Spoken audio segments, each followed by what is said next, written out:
Volvemos a Londres, pero esta vez salimos de la zona de la Catedral de San Pablo y nos desplazamos hacia el suroeste de la ciudad, al condado de Richmond.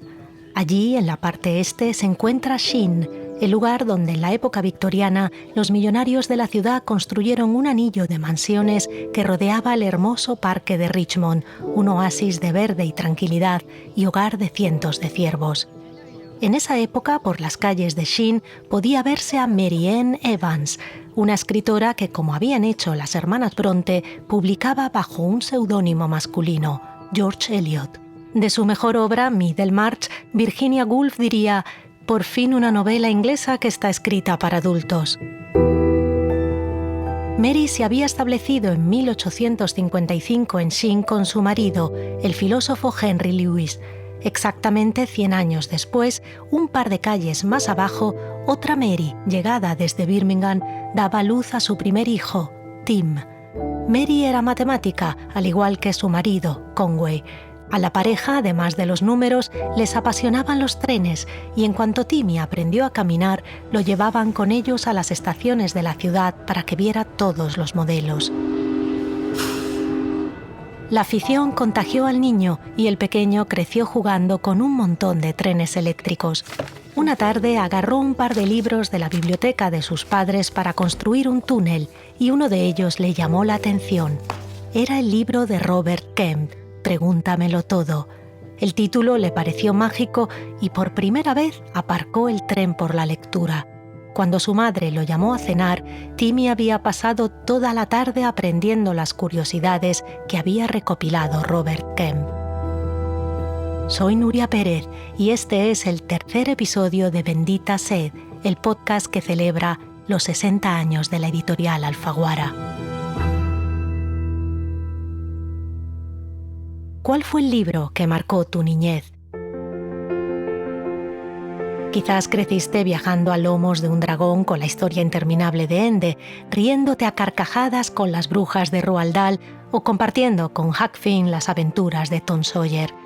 Los libros son barcos de papel capaces de llevar a los niños al centro de la Tierra, a islas misteriosas, al interior de un volcán o incluso a otro planeta. Y al hacerlo, les transportan a lo largo del viaje más importante, el de su mundo interior, donde nace su propia historia y donde empiezan a construir su futuro.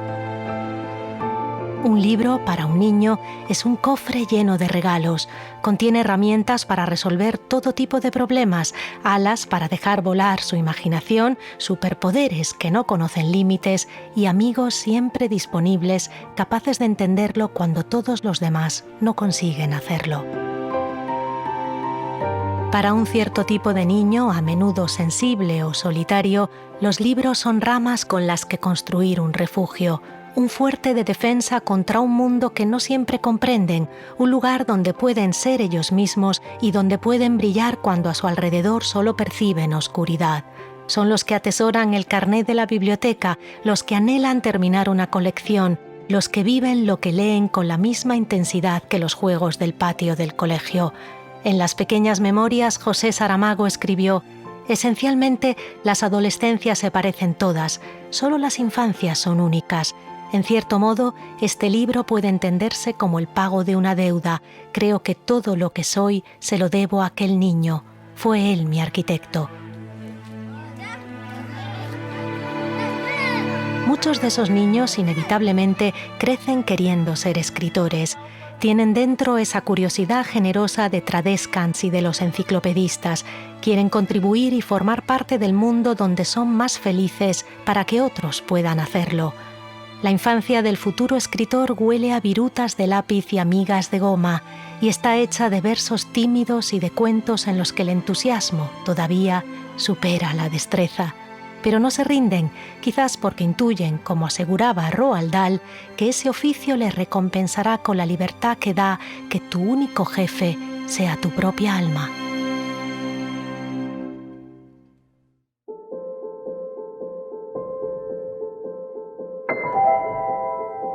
Algunos de estos pequeños tienen la suerte de crecer con una familia que entiende y apoya su vocación.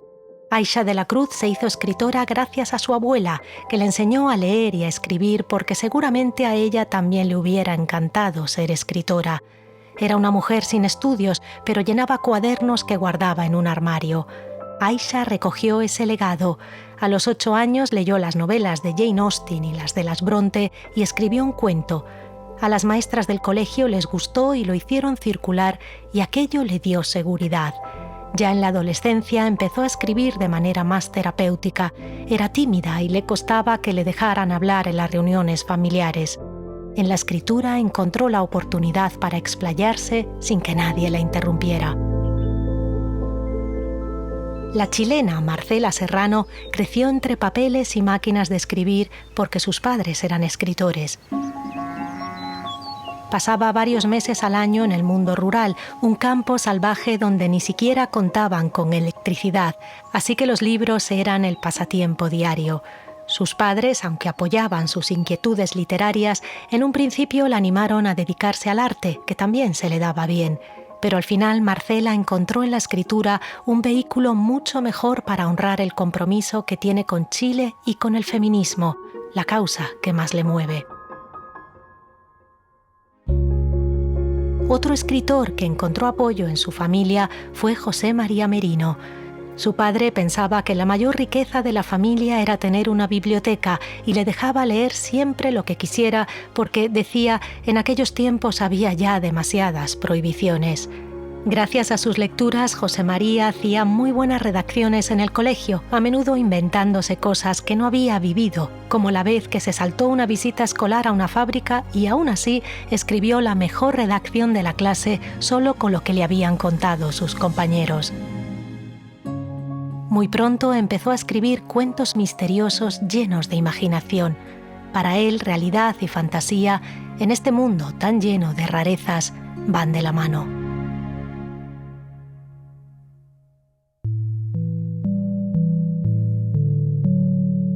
Pero en otras ocasiones los futuros escritores han de abrirse camino en una familia que nada tiene que ver con la literatura. En la casa de Laura Ferrero, por ejemplo, la cultura no estaba presente, no había libros ni películas, pero ella siempre fue una niña distinta, muy sensible. Empezó a leer y a escribir, cree, buscando una manera de diferenciarse, de encontrar un lugar propio. Los libros, aseguran, le salvaron la vida, empezando por El Dios de las pequeñas cosas, de Arundhati Roy, la primera novela que la marcó. Entonces Laura tenía 12 años y con 14 escribió su propia versión. Fue su primer ingreso en el mundo de la escritura. Aquel libro le hizo pensar en su familia y quizá fue la semilla de lo que sería, años después, su novela Los astronautas. Gracias a ella, Laura ha podido componer un álbum de la familia que nunca tuvo. Es un compromiso con la niña que fue, una niña que no entendía tantas cosas de su vida y de su entorno. Otro escritor que, por tradición familiar, parecía estar destinado a una carrera distinta es Juan Gabriel Vázquez. En su familia eran abogados y todo apuntaba a que él también se dedicaría a esa profesión, pero empezó a escribir a los 8 años, como Aisha de la Cruz, y al igual que ella, en la escritura encontró su forma de estar en el mundo. Era un niño solitario que interpretaba cualquier pasión a través de la escritura. Le encantaba el fútbol, por ejemplo, pero su manera de dedicarle tiempo era leer y coleccionar revistas de la Copa del Mundo.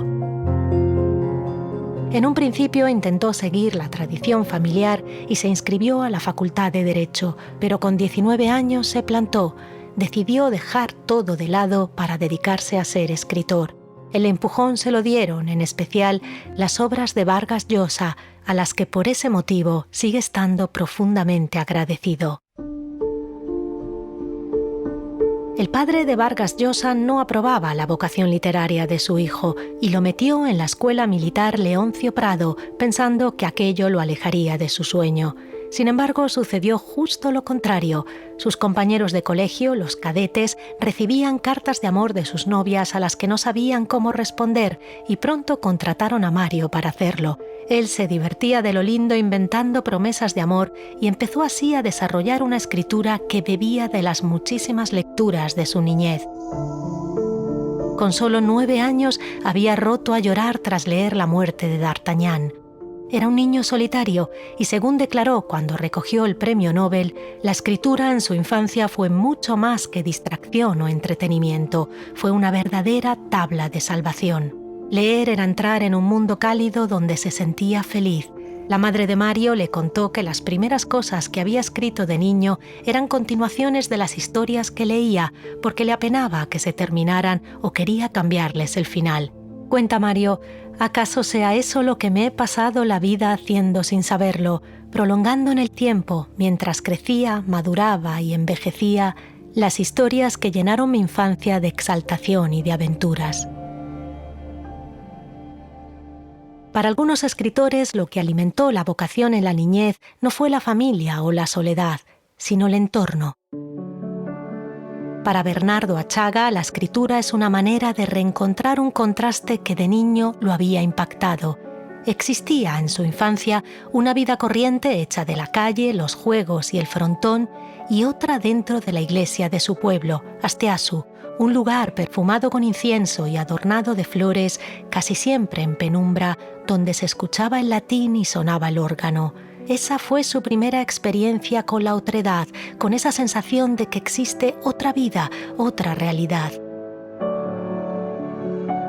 Recuerda que en la escuela estudiaba con un único libro, la enciclopedia, y que en la página dedicada a la astronomía había un poema de Gabriela Mistral sobre las estrellas que copió en un cuaderno, donde también transcribía las oraciones en latín o las canciones que oía en la radio.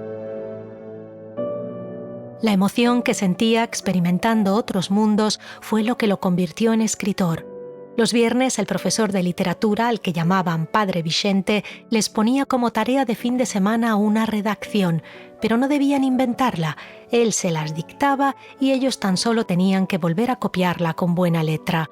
Una copia impecable suponía un 10. Bernardo, en su afán por ser él mismo, presentaba una redacción inventada por él por la que el Padre Vicente siempre le daba un 5. Hasta que un día leyó la Eneida y decidió incluir, con sus propias palabras, una descripción sobre la tormenta que le había impactado.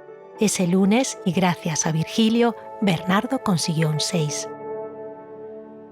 Para Manuel Vicent, el camino literario empezó en la estación de Nules, a 2 kilómetros de su pueblo de Castellón, Vilabella.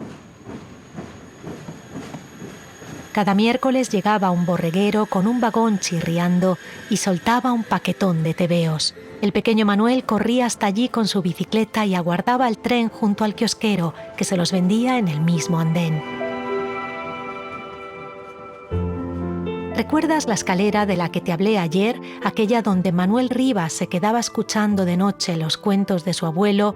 Luis Mateo Díez, reciente premio Cervantes, también creció con la tradición oral de su pueblo de posguerra leonés, los filandones vecinales nocturnos.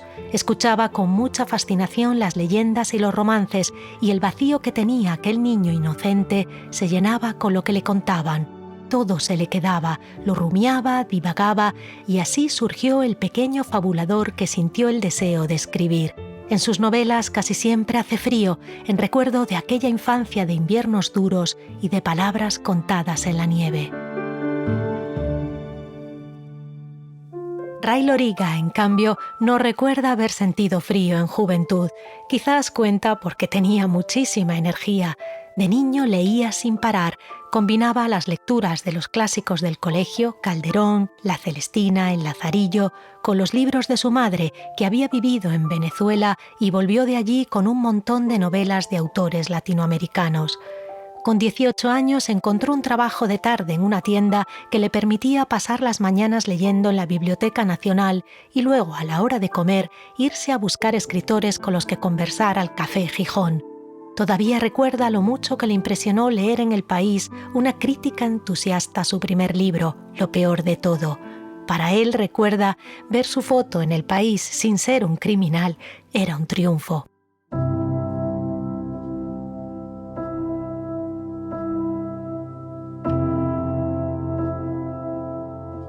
Todos estos autores tienen su hogar en Alfaguara.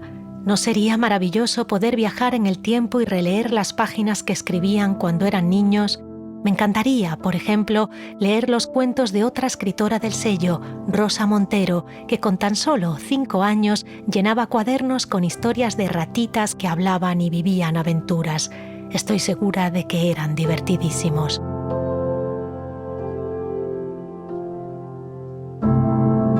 La niña o el niño que sueñan con ser escritores hoy tienen en Alfaguara un hogar perfecto para acompañarlos a lo largo de su vida.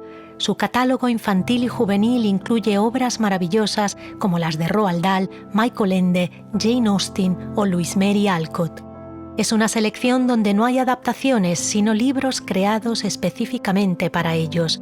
Pueden vivir aventuras con Tom Sawyer o Isadora Moon, enamorarse con Mujercitas o con Orgullo y Prejuicio y resolver misterios con la saga de Alguien está mintiendo o la de Ciudad Medialuna. Tengan o no una familia que apoye su vocación, entre esas páginas, estoy segura, encontrarán formación y consuelo.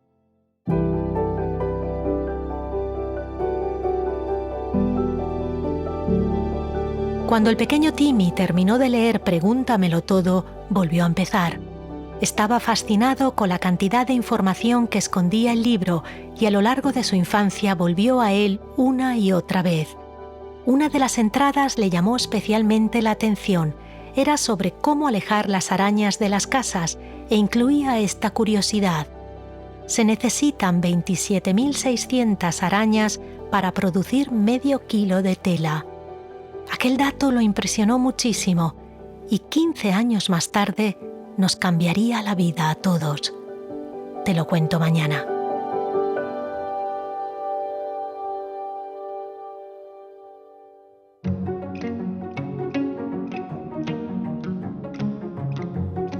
I send my regards to you, love. Celebra el 60 aniversario de Alfaguara releyendo a los autores de este episodio en ediciones especiales.